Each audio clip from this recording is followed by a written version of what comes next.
प्राचीन काल में जब गुरुकुल शिक्षा प्रणाली होती थी, तब हर बालक को अपने जीवन के 25 वर्ष गुरुकुल में बिताना पड़ता था।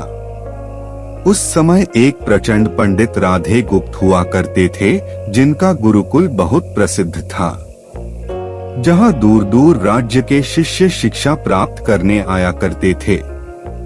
बात उन दिनों की है जब राधे गुप्त की उम्र ढलने लगी थी और उसकी पत्नी का देहांत हो चुका था। घर में विवाह योग्य एक सुंदर कन्या थी। राधे गुप्त को हर समय उसकी चिंता सताती रहती थी। वह उसका विवाह एक योग्य व्यक्ति से करना चाहते थे, जिसके पास संपत्ति भले ना हो पर वह एक अच्छा इंसान हो, जो किन्हीं भी परिस्थिति में उसकी बेटी को खुश रखे और उचित समय पर सही निर्णय ले सके। एक दिन उनके मस्तिष्क में एक ख्याल आया और उन्होंने इस परेशानी का हल सोचा कि क्यों ना वो अपने खुद के शिष्यों में से ही योग्य वर की तलाश करे। उनसे बेहतर उनकी बेटी के लिए और क्या हो सकता है। इस कार्य के लिए उन्होंने अपने शिष्यों की परीक्षा लेने की सोची और सभी शिष्यों को एकत्र किया।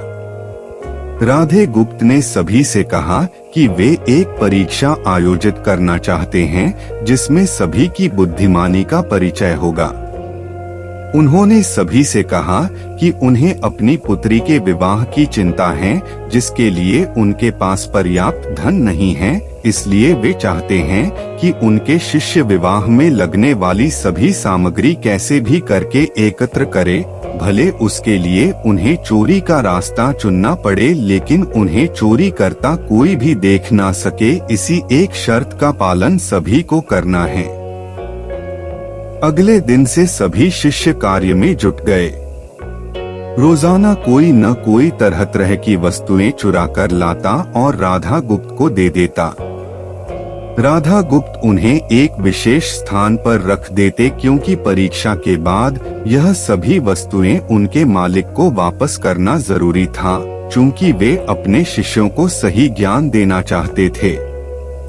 सभी शिष्य अपने अपने दिमाग से कार्य कर रहे थे, लेकिन इनमें से एक शिष्य चुपचाप गुरुकुल में बैठा हुआ था, जिसका नाम रामास्वामी था। वह राधा गुप्त का सबसे करीबी और होनहार छात्र था।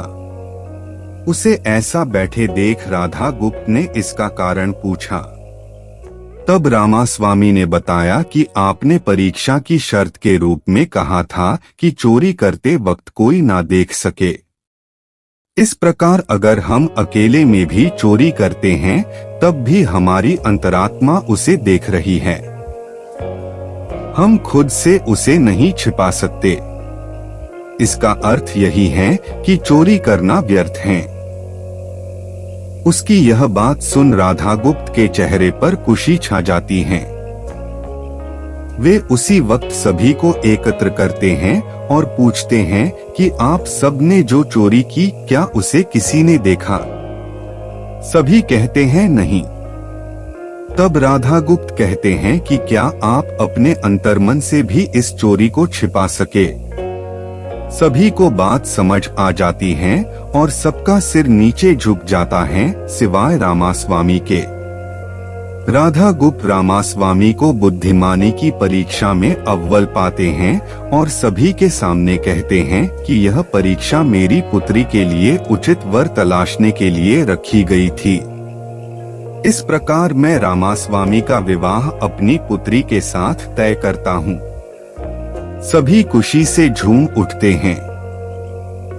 साथ ही चुराई हुई हर एक वस्तु को उसके मालिक को सौंपकर विनम्रता से क्षमा मांगते हैं।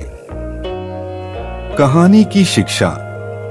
बुद्धिमानी की परीक्षा से यही शिक्षा मिलती है कि कोई भी कार्य अंतर्मन से छिपा नहीं रहता और अंतर्मन ही मनुष्य को सही राह दिखाता है। इसलिए मनुष्य को किसी भी कार्य के सही गलत के लिए अपने मन को टटोलना सबसे जरूरी है।